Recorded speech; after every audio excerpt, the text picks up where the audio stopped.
Good evening and welcome back to The Promise Made. I am Bob Schuster, owner of dynamiccoaching.org. And we're streaming to you this night live.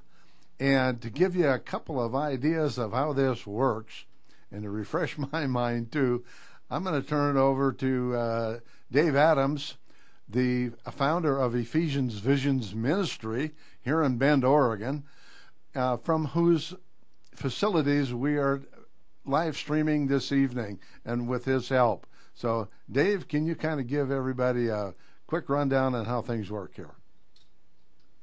Thank you very much, Bob. And how things work is we would like to get you involved in the conversation. And this is the promise made, and Bob's going to elaborate a little bit on what that means.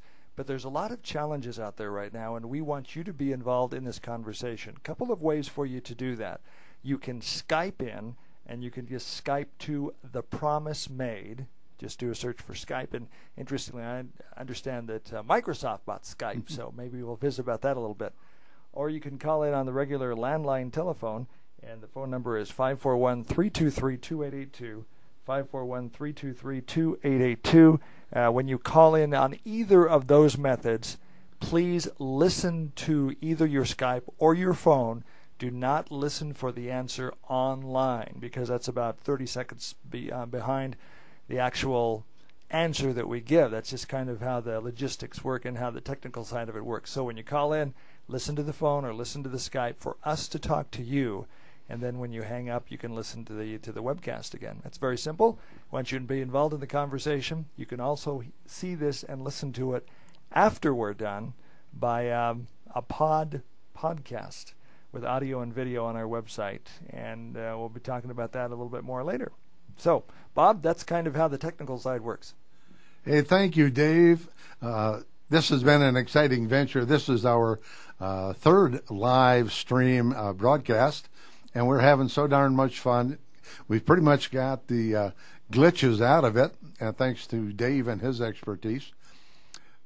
But as I've told many, many, many people, I want you to consider this as your live blog. In other words, like Dave said, become involved. When you can ask questions, you can give us some suggestions, you can answer maybe the former caller's phone call with your own advice. You can tell us about your successes, or maybe you've got a trial that you'd like to share with us. You don't have to give us your full name. You can use a nickname or any name you want to use. It's not to embarrass anybody, but to educate. And the reason I call this The Promise Made, excuse me, is not being a Bible scholar or having gone to divinity school or being like Dave, he is a pastor. I'm a casual reader of the Bible. And I believe, even though I've been in business 45 years, I've been coaching people and cities and towns and organizations and whatnot on the side for so many years, the Bible has really come to life for me in the last few years. There is so much wisdom. Now, there's a lot of wisdom in a lot of books. This happens to be probably the bestseller. It's been around the longest, and I have really found some really good business advice, advice for life. And I mean, it's there. I mean, that's why it was written. Our Lord wanted us to have a good life. In fact, that's where I get the promise made. It's from John 10:10, where John's repeating what Jesus said. And Jesus said, I come not just to give you life, but so that you might have it in more abundance. Now, I'm sure that he knew, well, no, God would know one day about the trials and tribulations that so many of us are going through or have gone through. I'm 72 years old. There's no place that you've been that I haven't been. I mean, I have been down. I'm talking financially down or personally down, relationships. I've probably been on my hands and knees or my face in the mud a whole lot more. In fact, I know a whole lot more than at the top of the mountain. I've also built some successful businesses, very successful. And that comes with failure.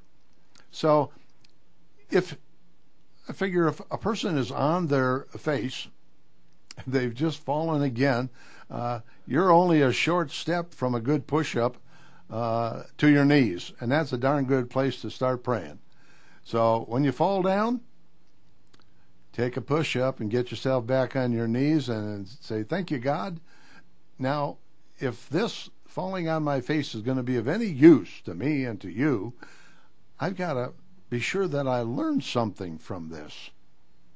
Now, there's no disgrace in failing. Shouldn't be. I really hate the word fail, because Jim Rohn, the great Earl Nightingale, it's been said by so many people, what is success? Well, it's a progressive realization of a worthy goal or ideal. Doesn't mean you're there, and it doesn't mean you can't try something outside of. You say, well, my goal is to become a pastor or a priest or a mechanic or a real estate agent, what have you. It doesn't mean that you can't also learn how to ride a motorcycle, or that you can't become a skydiver or a scuba diver and say, well, I wasn't very good at those things. Well, so what? The main thing is you learn something from that. Now, those things were not in your focus where you were going to be a pastor or a priest or a doctor or a fireman. They were things you did in your life, and that's fine. You learn from each one of those experiences.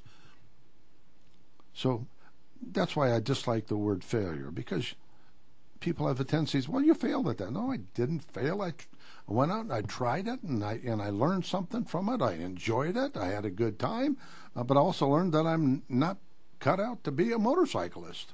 I know I'm not. I've been on a motorcycle one time. I did not enjoy it. So, that being what, this week, I got something on my heart again. I always do. I was preparing for tomorrow night, Thursday night.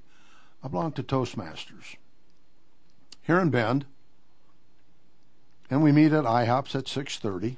In fact, tomorrow night's an open house, so if anybody wants to come and show up and just see what we do, that's fine too. At 6:30 p.m. Yes, sir. I'm Okay. sorry, Dave. Yeah, it's 6:30 p.m. From 6:30 to 7:45. It's an hour and 15 minutes exactly. We try to be exact. Anyway, that's an open house. You can kind of come on down and see what we do. But anyway, what's important is my talk was centering on, again, the promise made. And I was doing research, and I found a lot of information, and it was research on where we are as a population here in the United States financially. I'll also, in one of the casts coming up, talk about personally, but tonight I'm going to talk about financially. Now, the research I was doing didn't come up with any startling statistics. I pretty much knew them. The Small Business Administration says that 8 out of 10 small businesses will not be in business in 5 years. 8 out of 10 will fail. Now, the SBA considers that the reason they failed is because of they lacked management skills and real knowledge. And those are very important. They are very important. But I came across something that really hit me that I've known, but you know how things just kind of don't go together all at the right time or at the same time, and all of a sudden you get like an epiphany. You know, people don't plan to fail. They don't. They don't plan to fail. Here's a trite phrase. They fail to plan. They don't plan to fail, but they fail to plan. And this is leading to where I'm going. The epiphany I had is also brought out in statistics. And this was by the Ford Foundation. And just so I get them correctly, since I mentioned the name Ford Foundation, I'm going to repeat them. I knew them already, but from other studies. Do you know that 23% of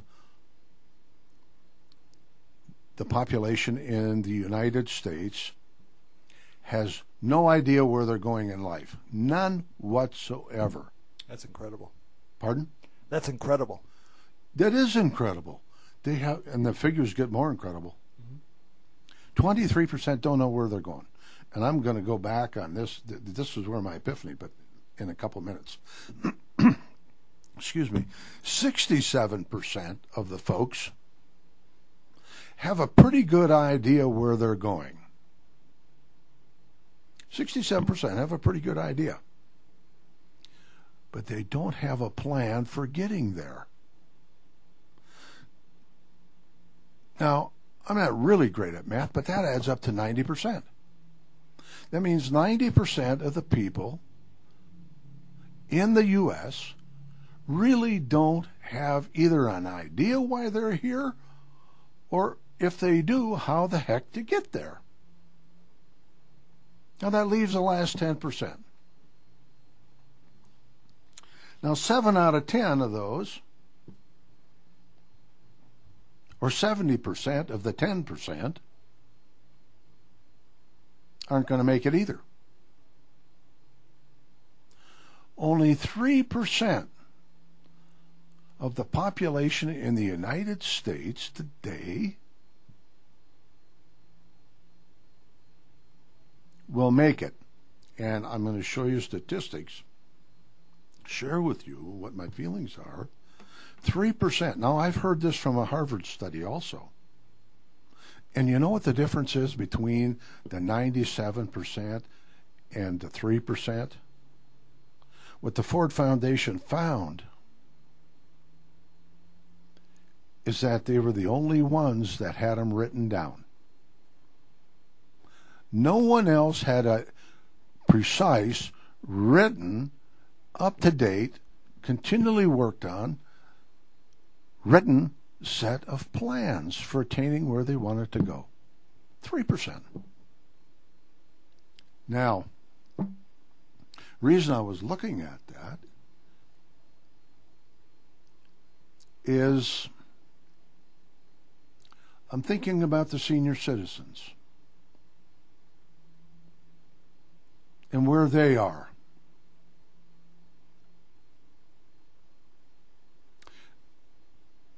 "95% of all the senior citizens are broke,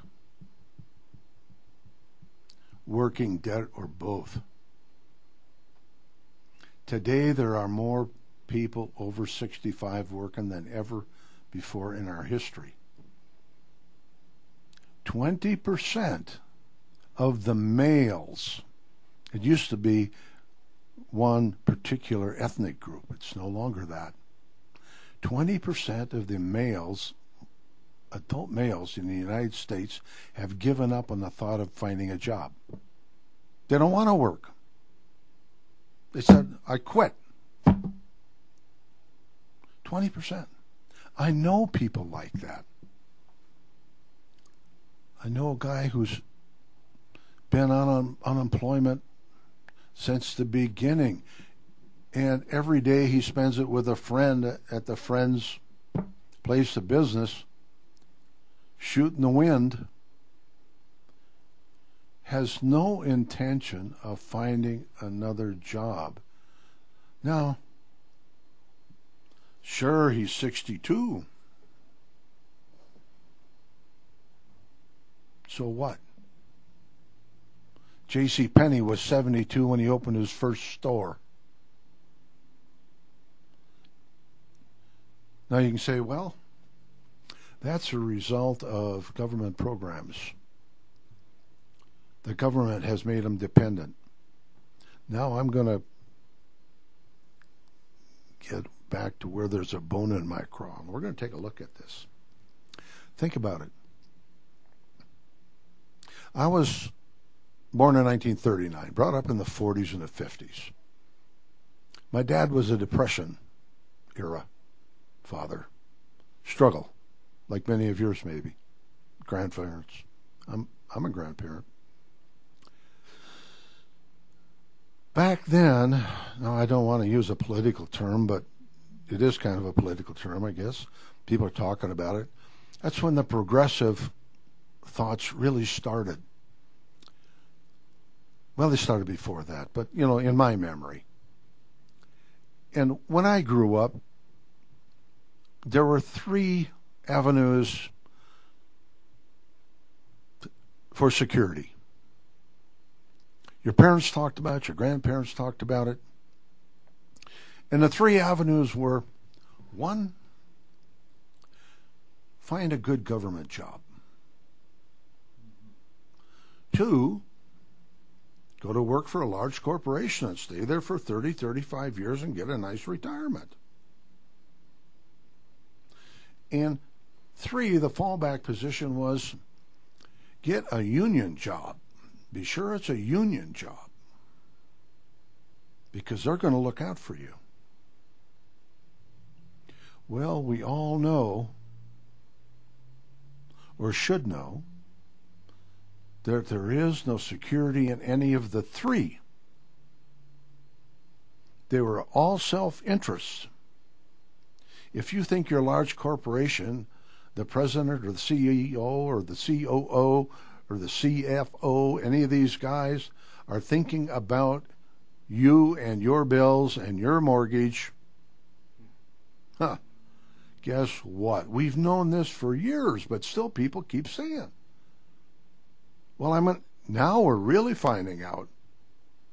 Government jobs, especially those, well, not especially, but a lot of talk about them today, those that have union contracts. Those are sweetheart deals put together for 2 interests, not yours. The interest of the union bosses and the interests, not of you, but of the politicians who wanted the support of the unions. Now they said, we don't care what we agree to. We're going to be here 4, 6, 8, 10, 12 years, or we're going to be gone. And the contracts that we're signing with the union are going to be for people 20, 30, 40 years from now. We're going to be long gone. And if they were a politician for the federal government, they got a paycheck coming in anyway after 2 years, equal to their pay. I don't take that for gospel, but that's, I don't know if it's 2 years or 4 years, whatever. But anyway, those union sweetheart contracts are now going to be, in a large part of the country, a thing of the past. So do you have a large corporation, a union, a government job that's looking out for you? No. They never have, and they never will. How many times have you heard people getting laid off at Christmas time? You always go, why couldn't they have waited till January or February? No, they lay you off at Christmas. Well, that's because they had your best interest at heart. Huh. They were looking for year-end tax situations. Yes. They were looking out for what the CFO wanted. Now, I'm going to give you some facts. Now, it's probably not a fact. I want you to look at this. Is there an answer to the fact that most senior citizens today, only 54% of the senior citizens today, 65 and over, have a retirement account other than their Social Security? And 54% of them, what they have is $60,000 or less in their retirement account. With their Social Security, on top of that, the average Social Security for the year is $14,050. Now, $14,050 is $1,000 less than poverty, which is $15,080. So if all you've got is Social Security, you're going to live in poverty. You say, well, I got the $60,000. Okay, what is your current standard of living costing you? $40,000 a year? How long does your $60,000 last if you have to start pulling it out? The life expectancy today of a man or a woman is right around 85 years. So you got to make it for 20 years on $14,000 a year? You say, well, I got equity in my house. Do you? How many of us found out that we didn't? Or that we don't? Or that we won't? The market still keeps going down. Do you know this last year, 1 million senior citizens lost their homes? 1 million.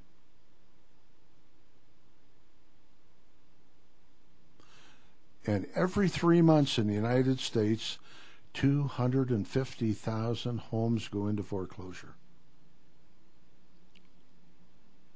250,000 every 3 months. People say, well, things are going to turn around. Are they really? When? Have you got enough money to wait it out? And a guy says, well, I've got this equity. Even if you have the equity in your house, that's not an asset. An asset is something you own or control that brings you in money. The only entity that your home, especially and only if you've got a mortgage, and most people do, the only entity that carries your home as an asset is the bank. You're on the asset side of the ledger for the bank because you bring in income to them every month in the form of interest. You say, well, I could sell my house. Now what you going to do? You sold your home. Like so many senior citizens have to do. They say, well, you know, we don't have as many kids at home, so I guess we'll downsize a little bit. That's not why most people downsize. They love their homes. They'd like to stay there forever. They sell it because they have to. They can't afford the same standard of living. Now, this is not depressing. Guess what? You hold the key. And the key was in the information that I gave you. And this was my epiphany. And it shouldn't have been. I mean, I've known these things forever. You hold the key. What's that? Well, the key is you can sit down with pencil and paper, your wife, your husband, your best friend, whomever. Sit down with somebody and start writing out your goals. You say it's too late. No, it's never too late. You might have to hurry. If you're 72, you got to hurry. Start writing down your goals. Become one of the 3%. Nobody says you got to be in the 90% below, the 97% below. There's no law that says you've got to be a poor, that you've got to spend your life not knowing what you're doing or why you're doing it. There's no law that says that. Jesus didn't say that. He said, I came so that you could have life more abundant. Now, he didn't say I was going to give it to you, but he's going to make it possible. And the biggest possibility was he was taking from your shoulders the thoughts of and the burdens of sin. Now, I'm not going to preach. I'm not a preacher. I'm not qualified. But those are just kind of common sense, blue-collar stuff, okay?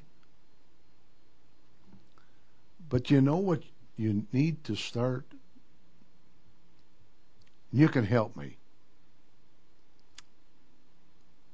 You can help God, because He didn't intend for us to be in this shape. Take a look. I'm going to get up on the soapbox a little bit. Take a look at what your children are being taught in high school.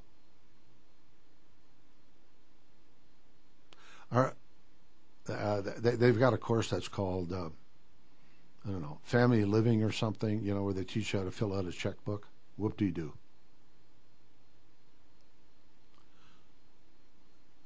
And they teach you how to drive a car. So you've got driver's ed. Oh, marvelous. My dad and my uncle taught me how to drive.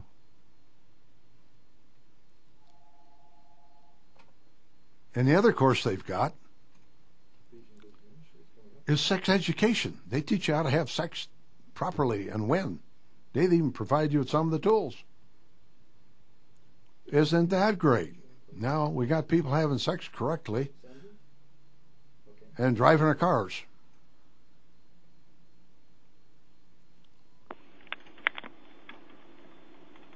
David, are you on the phone? No, Bob. I am on the phone, and we also have Sandra on the phone, and you should be able to hear her. So, Sandra, go ahead, and welcome to The Promise Made with Bob Schuster. Sandra, welcome. Hi, Bob. See, I was wondering. I'm thinking about going into a business in growing vegetables in an atmosphere that's controlled, and I was wondering how important is a business program. And I've done research, but I was wondering how important, if I get into this business, how important is can I just have a business plan or an extended business plan? Okay, I missed a little bit of the first part of that, Dave. Can you repeat?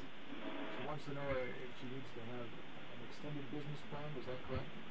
Yes. And are you talking, Sandra, about starting a new business, something you haven't done before? Yes. The first thing I'd recommend, and there are a lot of recommendations that go along with this, but keep it brief here. If you do not have experience, let me ask you, do you or would you have experience in this particular type of business? No. No. Okay. That is the first caveat for anybody thinking about starting their own business, is you really should have some experience. Now, having said that, I've started more than one business I didn't have any experience at, but it took me a long time to become successful at. I mean, I'm telling you how you can shorten that up and what's very important. And that is, it's not what you have down on paper, it's who you have on your team. So if you're going to start a new business with no experience, the thing that you're going to want to do is have a good coach, mentor, consultant, friends, somebody that you can go to that especially has been in that business and can give you some pointers. All of the other technicalities of bookkeeping and setting up fancy business plans and all this kind of thing are really unimportant until you get a good team that can give you good advice and good counsel and say, Sandra, have you thought of this? Have you thought of that? And here's my experience doing this. So the most important thing you can do is have a team that can support you and provide questions for you, because most businesses fail. The first two reasons is, one, because they don't have any knowledge of the business, and second is they don't have capital to take them through the first 2 or 3 years it's going to take. And I'm assuming you're talking about a small business. So you need capital and you need knowledge, and you can, if you don't have the knowledge, then you want to have somebody on your team that does have the knowledge, and don't be afraid to ask for help because, as my dad always said, he was wrong, but this is what you learned in the Depression. If you need help, check the end of your arm. That's where your helping hand is. That's not a good advice in today's world. There are plenty of people out there that can give you help, and so ask for help first. Does that help you? Yes, it does. Well, thanks for the call, Sandra. Really appreciate you calling in. And thank you for the info. Okay. Thank you. Bye now.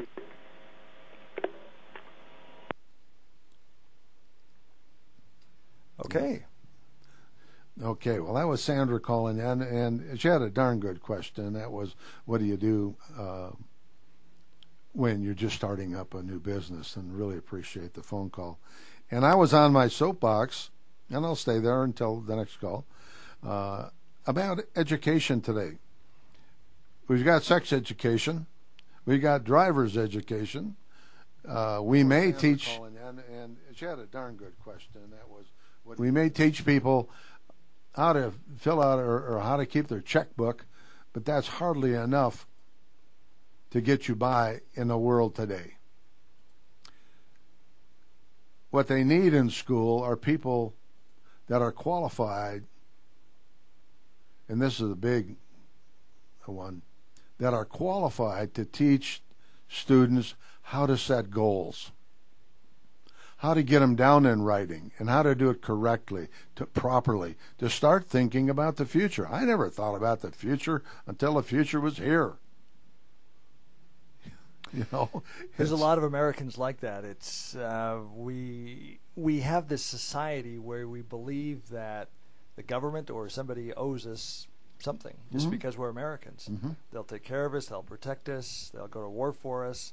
I'll just wake up in the morning, turn on the TV, and life will be good because I'm an American. Yes, yes. And what is happening right now is a lot of people are realizing that it's a reality check for a lot of us, that we're having to roll up our sleeves and say, we're going to have to get to work. Yeah. There is no guarantee. No.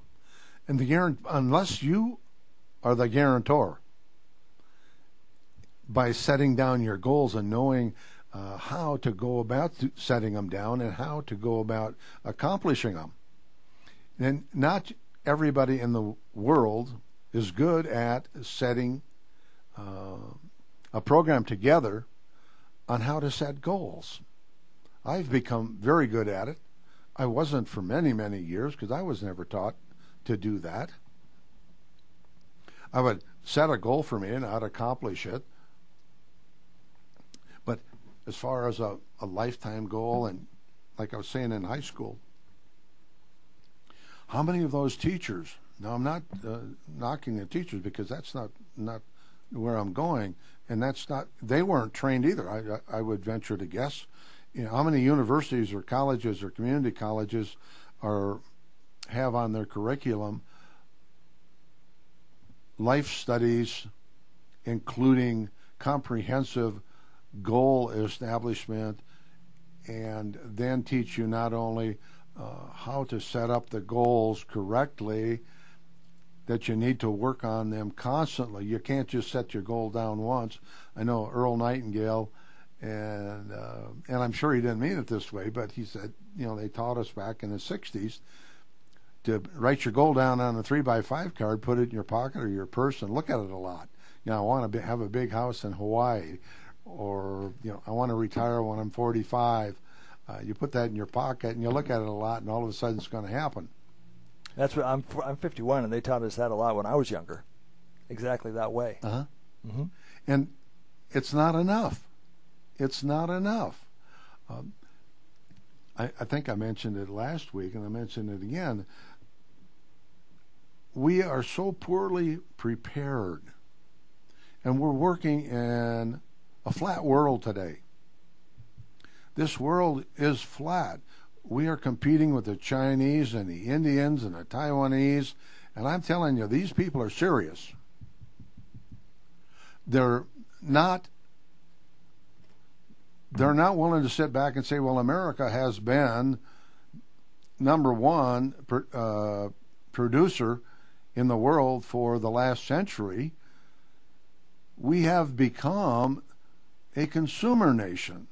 We have been taught that we can borrow. Well, I'd make a song out of that. And we just keep buying all this cheap stuff from the other countries that send it to us. And we send our jobs overseas. Now, this is getting, I don't mean to be political, but this is a fact. How many students are we creating today that can be the next Bill Gates, Steve Ballmer, Jeff, Apple. Apple. Yeah. Oh, I'm doing it now, but I know who you're talking about. Henry Ford's. Think about it. These people. I remember Henry Ford's got a famous old saying, and that is, if you think you can, you can, and if you think you can't, you can't. You're right both ways. He told his engineers back in the early 1900s, he says, but see, he knew what he wanted. He had a goal. He says, I want an 8-cylinder engine in one block. Engineers said, you can't do that. It's impossible. He said, go to work. I want what I want. And after 6 months, he checked with them and they said, Mr. Ford, we can't come up with a design for an 8-cylinder engine in one block. He said, go back to work. He says, I will have the 8-cylinder engine in one block. So keep working. After about a year and a half, the engineers came in and said, guess what, Mr. Ford? We figured it out. We've got the 8-cylinder engine in one block.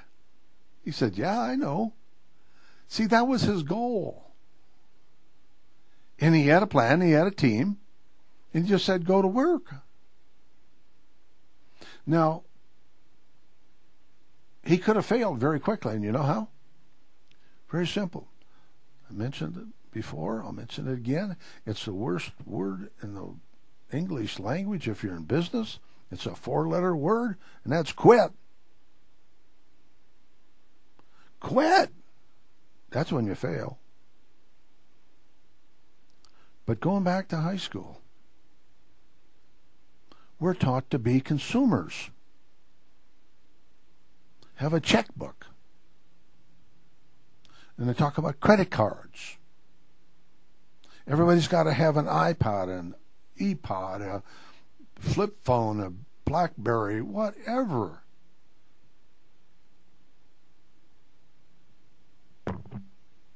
Where are you? Where are you going? You've got a mohawk. You've got a bunch of feathers up in the air like a crown on a peacock or on my rooster. What's this all about? Where do you think you're going? I mean, I got a big corporation. I'm looking for that guy or gal with the beads and and all these little things stuck in their tongue and their nose and their eyelids and their ears. Oh boy, that's my next employee. I tell you, that son of a gun's really going to blaze a trail. No. What's wrong? We got to take a look at it as parents. You're not going to blame the teachers. When do you as a parent or parents sit down with your children and talk about your family future? Where are you going as a family? Do you have family goals? Do you talk about it? Do the parents? I think Dave's got a call here. Have to get me off my soapbox. Yeah, we do have another call. And speaking of the Henry Ford experience, there's a story that I want to relate after this. I would talk to the phone caller about something that happened in Mexico. There's a saying that necessity is the mother of invention. Right. And I don't know whether you've heard this story, but we'll share it here after we take this. Well, whether I did or not, I don't know. It's a good story. I'll and listen. It's about people the workers in the plant were given a challenge and they had to come up with an answer to save their jobs. And guess what? They did. They did. And we'll talk about that in just a minute. But caller, Sure. go ahead. Hey, Bob. Can you hear me? Yeah, go ahead. I'm caller. here. All right. I was wondering if you could summarize top 3 things that a person in any stage and age should do or look at for setting proper goals. For setting proper goals? Yes. Now, that's a very good question. The first thing that you should look for, and so often overlooked, myself included, and I never exclude myself from any. I'm not some guru that's never failed, that's never had a problem. I have. So here's the most important thing that someone needs to do when they're thinking about goals. And if you can't come up with it on your own, ask those that are closest to you, that observe you, that know you, and that don't have an axe to grind. Find out, get down on your hands and knees, take some quiet time, think about it. You may have to do it several times. What is it that is my true passion? Go to Mark or Matthew 25:14. And he talks about talents. God gives all of us at conception, I believe, a talent or a set of talents. I'm not talking potential skills or attributes. I'm talking about a passion, a talent, something he intends you to do with your life. Check your life account. What is it that you might have to go back? I know I had to go back. Go back and say, well, what's a passion? How do I know if it's a passion? Well, you've experienced it. At some time in your life, you went, yippee! I'd be willing to. I mean, I'm having so much fun. I'm so excited. This is the greatest thing I've ever done, ever experienced. I'd be willing to do this for the rest of my life, even if, well, especially if somebody was paying my mortgage or my car payment. If somebody was willing to do all of that mundane stuff, I could do this the rest of my life without ever getting paid. Find that passion. Follow that passion.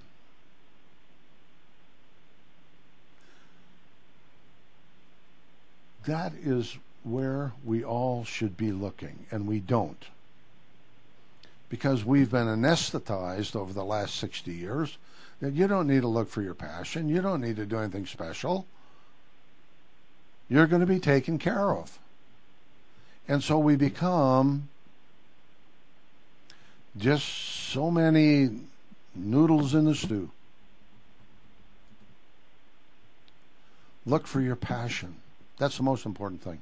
Don't worry about anything else.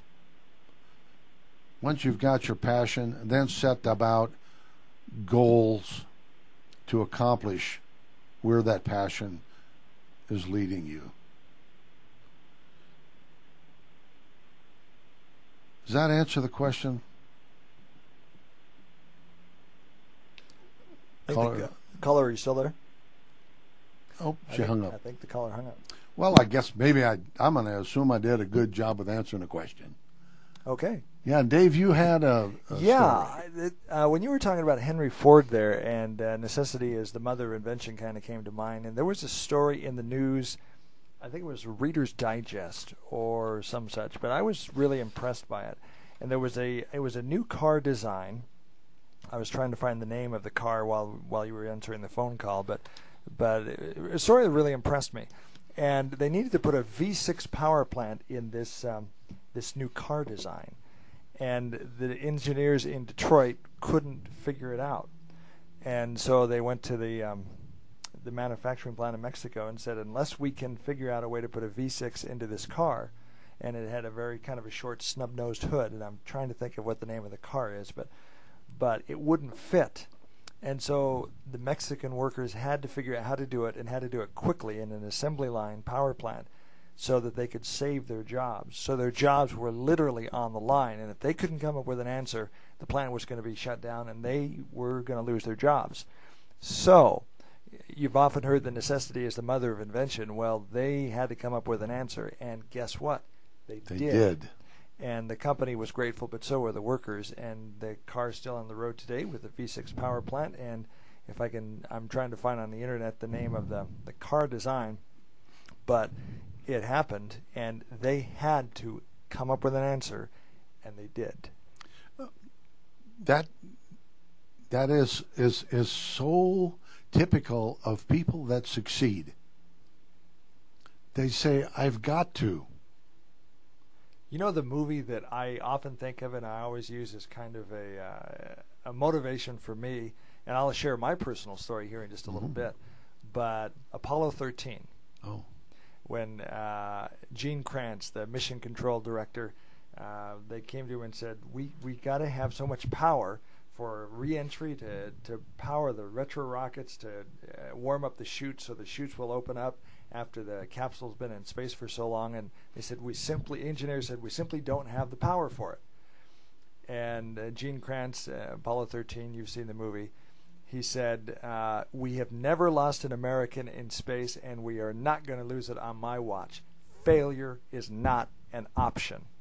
The same thing happened in the Battle of the Bulge when the German commander went to the American commander and said, you're surrounded, give up. Nuts. He said, nuts.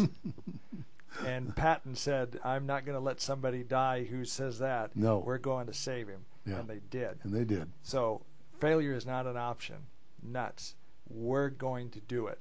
The Mexican workers did it. We have to do it. That's the attitude we have to have in this society, in today's economy. You can't just I came up with an interesting thing that we were joking about in the ministry today. It's we were laughing about it. It's we're here to save the world, or we may as well just stay in bed. Mm-hmm.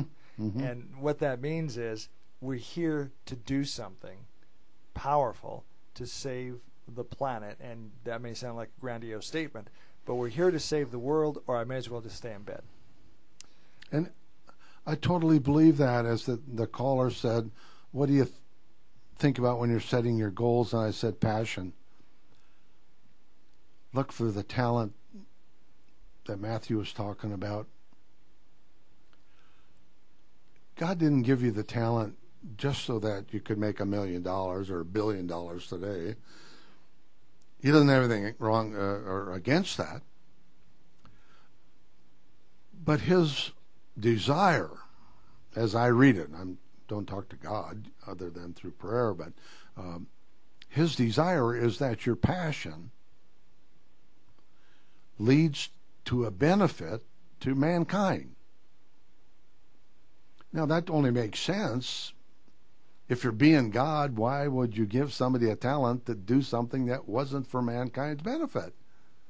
So you've all got something. We've all got something that we can do, that we should be doing, that we've got a talent for, that would be of benefit to all of mankind. And if you can figure out a way to get one school,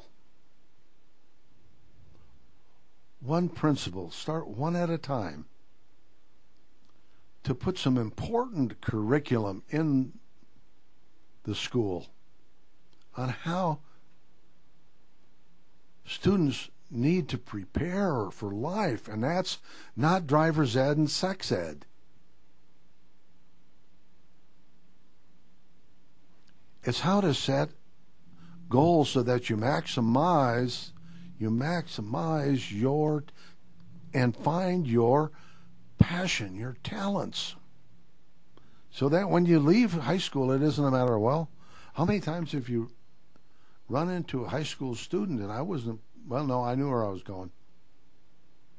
I was getting out of that small town and had no jobs, and I was going to college. I was going to be the first one in my family. And you know, there's another statistic. It's not surprising. They say the people that do the best financially are those who've got parents that have done well financially. Well, there's no big brainstorm there. Now, Donald Trump went to Wharton, the greatest business school on the planet. But his dad was also a very successful developer. Bill Gates went to Harvard and quit, but his dad was a very prosperous Seattle attorney. But there are so many people that I know that are the greatest motivators, the greatest teachers.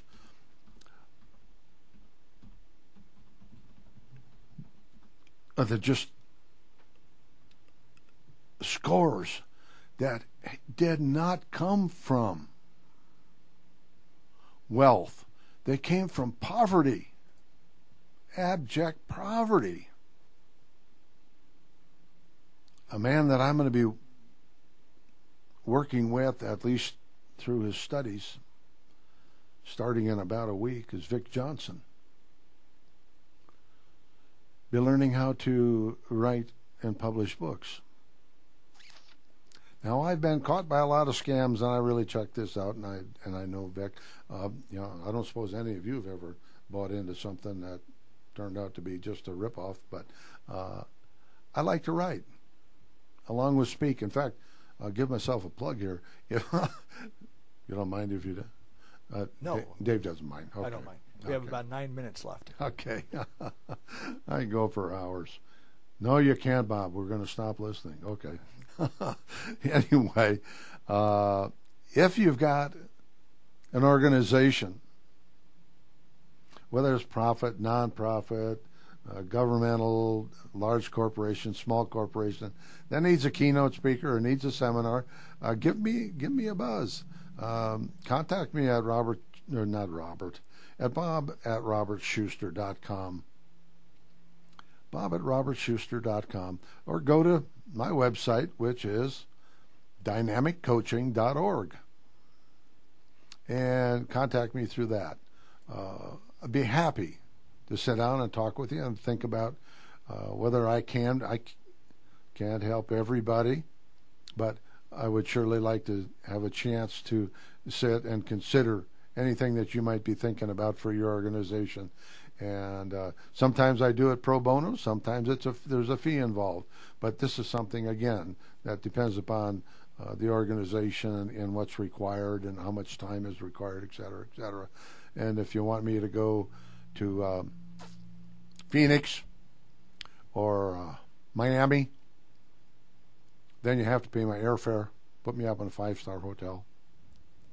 Okay. Hey, let me share. We have a few minutes left. I was a victim of downsizing as well. The place I was working at was had to scale back because of the economy, and I had to make a choice. And I decided to do. When you talk about passion, I decided to follow my passion. That was to be a pastor and to help people, and not just report the news of the carnage after it happened, but see if I could get in front of the curve and see if I could do something to help people before the carnage occurred. And so that's how this ministry was born. And that's why we're doing things like Operation Eagle's Wings to help veterans and to honor veterans and to tell their story. And that's why we started the Christian News Network that we're going to be syndicating to stations all over the country and all over the world. We're also starting a Veterans News Network that we're going to do the same thing. Now, if the economy had been, I don't know, I would like to think I would have just done this anyway. But the fact that the economy did what it did was an impetus in me actually going after my passion. So don't think of this economy as, the end of the world. No, not at all. It can be, in your situation, the beginning of a new world or a new chapter in your book. Take, for example, the Mexican story I shared is one example. Another one is a movie that just came out called Soul Surfer. Bethany Hamilton got her arm bit off by a shark, and she was an amazing young surfer. And after she dealt with that, she went to her dad and said, "Dad, don't show me what's impossible. Show me what I can do." Mm-hmm. And she's a surfer once again and winning many awards, and is a role model for young and old alike about not giving up and about pursuing your goal and pursuing her dream. Her passion was surfing, and she lost her arm in a shark attack. She could have just said, well, woe is me, and I can't surf again because I don't have an arm to swim. She said, don't show me what's impossible. Show me what I can do, and I'll do it. And she did. That's totally where it's at for me and for you, and that is, don't allow the four-letter word to become your epitaph. I quit. Thank you again for joining us this evening. Thanks for the callers calling in, and we will be here next week on Tuesday evening instead of Wednesday. We will be here at Tuesday evening, same time, which is 7 till 8 Pacific time, and the same phone numbers. Nothing will change. It's just that we're going to change evenings. So keep that in mind.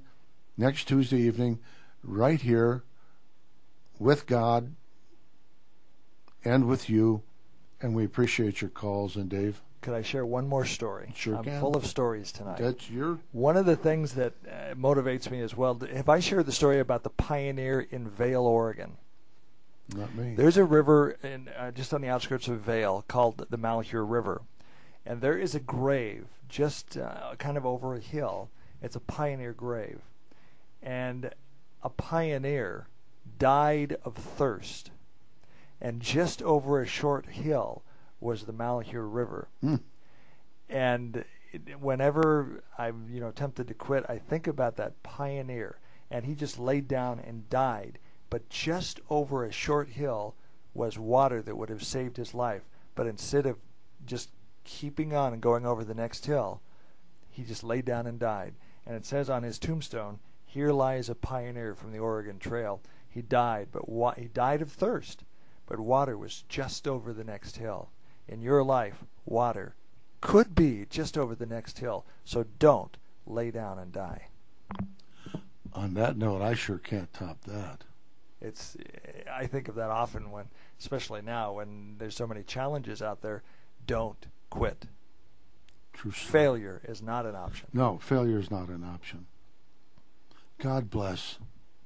And if you want to see this session again, it'll be available this evening on our webcast, www.evm1.info or thejesusnetwork.info, and it's also on YouTube.